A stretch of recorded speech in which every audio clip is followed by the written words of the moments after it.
I also want to thank my boss, Malam Ademu, who was here earlier, for his conditional approval, and I will talk about that approval on another occasion, for me to take on this added responsibility despite the daunting challenges of the education sector. I thank all my colleagues in the sector for their sustained support and the dominant showing. I see a large delegation from the education sector in this hall today, and I'm exceedingly grateful to you all.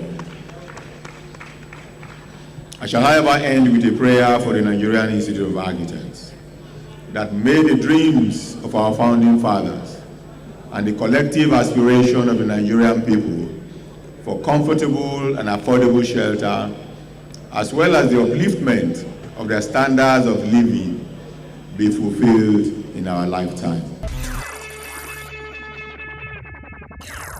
The Vice President, who was represented by the Deputy Chief of Staff to the Vice President's office, noted that the important role architects play in every society can never be overstressed in planning and designing buildings to achieve a desired result. My hope for this newly elected Executive Council is that you continue to remain committed to upholding the core values of the Institute, revolutionizing the sector, and of course, making our country proud. The profession, as we understand it, is to create and influence how we live, how we work, and how we play every day. I have no doubt that his stewardship as president of the Institute will mark a period of great stride for our noble profession. A civil servant par excellence, a technocrat, a professional, my brother, architect, Sonny Echona. Head of Service and Minister of Education were quick to recall the qualities of the new president that describe him as a man of many parts, dedicated, reliable, unstoppable, and among the best civil service staff in the country. I want to assure the Institute that the civil service is poised to working hand in hand with the Institute. He is among the best civil servants in the country, and it was no exaggeration at all. Sonny Echona is our mentor all. I think he has made my work so much lighter, so much fun. I really don't know how to thank this man.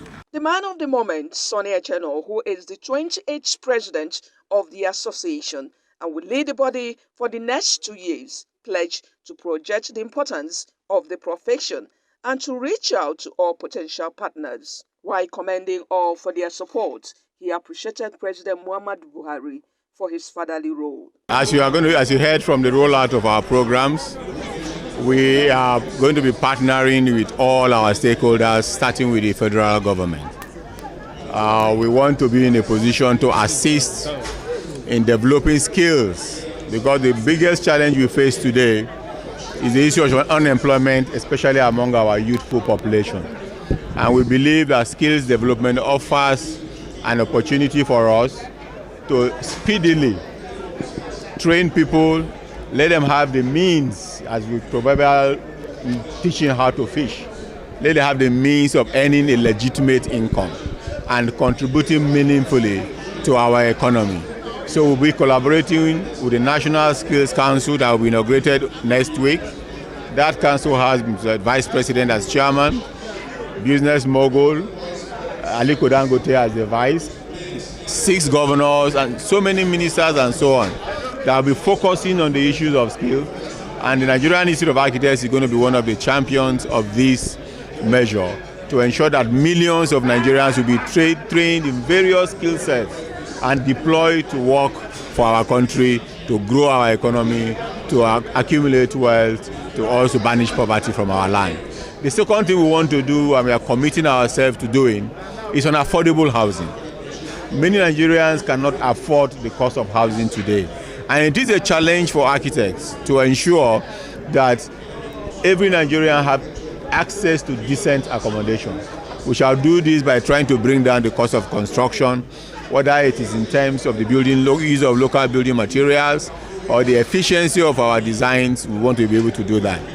Then there's the issue of collapsed buildings, caused largely by quacks and unscrupulous people trying to cut corners. We are going to strengthen our inspectorates. We are going to strengthen our monitoring mechanisms to ensure that only trained and qualified professionals are allowed to design and supervise buildings across our country. And we'll ensure that we hold our members to the highest standards of professional practice as well as integrity. As they rightly said, he's a man of integrity with honesty and a workaholic indeed.